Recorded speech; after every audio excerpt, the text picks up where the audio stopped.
Código de Processo Civil, ele entrou em vigor a partir de 18 de março de 2016. Havia muita crítica, com relação à necessidade ou não de um novo Código de Processo Civil. Na minha visão, isso agora já está totalmente ultrapassado, porque o novo Código de Processo Civil está aí e nós temos que trabalhar com ele. Então, não adianta mais a gente ficar se lamentando pela alteração do Código, pela substituição do Código de 73 pelo de 2015, porque isso efetivamente já aconteceu. E a gente, para conseguir trabalhar bem com ele, a gente tem que estudá-lo da melhor maneira possível e buscar a melhor interpretação possível para as normas nele contidas. Uma discussão que tem que se estabelecido muito é com relação a essa questão de direito intertemporal. É a questão, o novo Código de Processo Civil se aplica ou não se aplica aos processos em cursos? E a resposta para isso é uma resposta positiva. O novo Código de Processo Civil, ele se aplica aos processos em curso. Então, ainda que o processo, que a demanda tenha se iniciado no âmbito do Código de Processo Civil anterior, as novas regras do processo civil, do novo Código de Processo Civil, elas vão se aplicar ao processo já em curso. Com relação a essa questão do direito intertemporal, a se respeitar duas circunstâncias estabelecidas no artigo 14 do novo Código de Processo Civil. A primeira é o ato jurídico processual perfeito e a segunda, o direito adquirido processual decorrente de uma situação jurídica consolidada. Então, isso quer dizer o seguinte, que o ato jurídico processual perfeito ele vai ser respeitado. Ou seja, o novo Código de Processo Civil não vai retroagir para se aplicar a atos processuais já verificados. Então, com relação ao direito intertemporal é isso.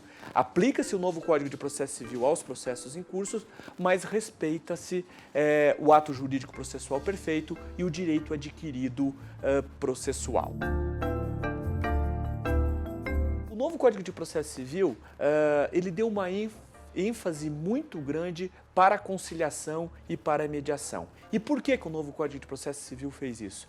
Veja, hoje nós somos, aí dizem que nós somos em 200 milhões de brasileiros e nós temos 100 milhões de processos em curso nos vários ramos da justiça brasileira. Então, aqui no Brasil hoje, para cada 2 pessoas nós temos um processo em curso. E segundo levantamentos mais recentes, nós temos a instauração de um novo processo no âmbito da justiça brasileira a cada 5 segundos.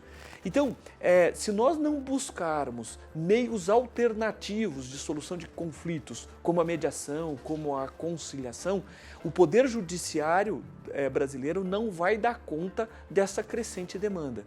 Então, exatamente por isso, o novo Código de Processo Civil, ele deu uma grande ênfase para a conciliação e para a mediação. Tentativa de conciliação, a tentativa de mediação, ela deve se dar logo no início do processo, ainda antes do réu ter a oportunidade de oferecer a contestação. Entendeu-se assim que seria mais útil se dar essa oportunidade de conciliação e de mediação logo no início do processo. Inovação muito importante no novo Código de Processo Civil é a chamada contagem dos prazos em dias úteis. E o novo Código de Processo Civil, então, estabeleceu que os prazos processuais, eles se contam em dias úteis. Essa nova contagem veio para atender um reclamo dos advogados, Os advogados queriam ter a preservação dos seus finais de semana. Mas o novo Código de Processo Civil não faz essa ressalva. Ele diz que com relação a todos os prazos processuais, eles se contam em dias úteis. Então me parece que os prazos que dizem respeito aos servidores, oficiais de justiça, técnicos, analistas, chefes de secretaria, diretores, todos esses prazos vão se contar em dias úteis. Com relação à disciplina dos auxiliares da justiça no novo Código de Processo Civil, ela continua praticamente a mesma que já existia no Código anterior, Com alguma alteração, passou a se considerar auxiliares da justiça também peritos, contadores, houve uma abordagem um pouco maior com relação a esse tema.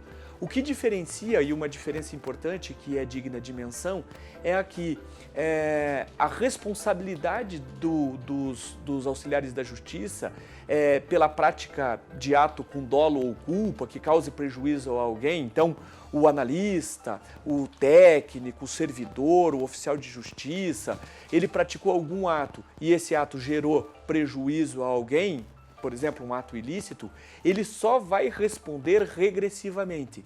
Ou seja, aquele prejudicado, a vítima desse ato ilícito, ela tem que acionar o Estado e o Estado responde, via de regra, objetivamente por esse prejuízo, e aí o Estado, uma vez condenado, ele pode depois buscar esse ressarcimento do servidor, desde que o servidor tenha agido com dolo ou culpa. Com relação aos recursos, a primeira coisa que a gente tem que observar é que o Código de Processo Civil de 2015, ele retirou a previsão do agravo retido. Então, não cabe mais agravo retido. E com relação a essas mesmas decisões interlocutórias, o agravo de instrumento, ele ficou restrito para hipóteses específicas. O Código de Processo Civil, então, estabeleceu hipóteses específicas em que você pode utilizar o agravo de instrumento. O que o Código de Processo Civil quis fazer foi tentar concentrar os recursos no recurso de apelação, concentrar a resignação recursal no recurso de apelação, acabando com o agravo retido e deixando o agravo de instrumento somente para casos específicos. Uma outra novidade que o novo Código de Processo Civil adotou foi acabar também com o recurso de embargos infringentes. Agora, se a decisão de mérito não for unânime, ao invés da parte, em algumas circunstâncias, poder se utilizar do recurso de embargos infringentes,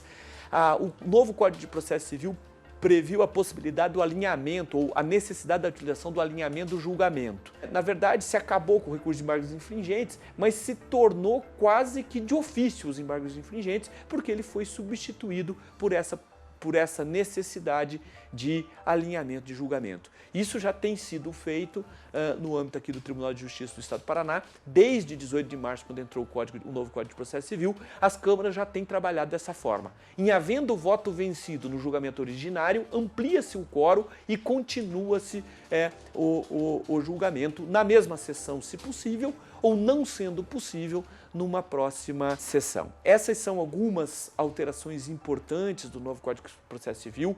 É claro que há outras inúmeras alterações importantes e o mais importante para o servidor, né, o mais importante para o juiz, para, enfim, todos os operadores do direito, é se preocupar em conhecer bem o novo Código de Processo Civil para que a gente possa continuar a prestar uma atividade judiciária de qualidade para o cidadão, porque isso é o que o cidadão espera do Poder Judiciário do Estado do Paraná.